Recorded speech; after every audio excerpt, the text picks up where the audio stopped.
বন্ধুরা, আমার বন্ধু ভুগলাই কালকে আমাকে কোটিপতি দেখাতে নিয়ে গেছিল।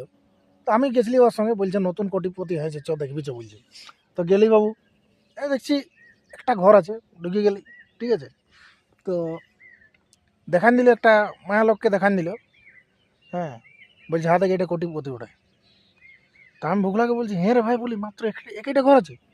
বলছে হ্যাঁ, একটা ঘর আছে, যে আছে বলছে এখন নতুন হয়েছে না, বলছে কোটিপতি। তো আমি তখন যাই আর ওই মায়া লোকটাকে জিজ্ঞাসা করলি, বলি হ্যাঁ গো, বলি তুমি কোটিপতি? যে হ্যাঁ। বলি একটা ঘর আছে? বলছে হ্যাঁ, এখন একটাই আছে। তো বলি পতিগুলো থাকে কোথায় তোমার? বলছি কি বললি?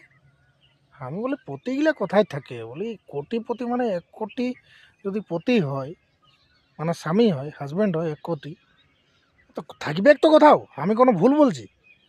জুতায় গালটা এক চড় বসান দিল রে ভাই। আমি এখনো পর্যন্ত খুঁজে পালি না যে আমাকে মারলো কেন। কাঁদে কাঁদে কাঁদে কাঁদে ঘর আছে। কেন কেন আমাকে মারলো একটু বলে দাও না, তোমরা একটু বলে দাও। পরের বার যা নাইলে সেরকম কাকু কিছু বলবো না। গালটা লাল হয়ে গেল।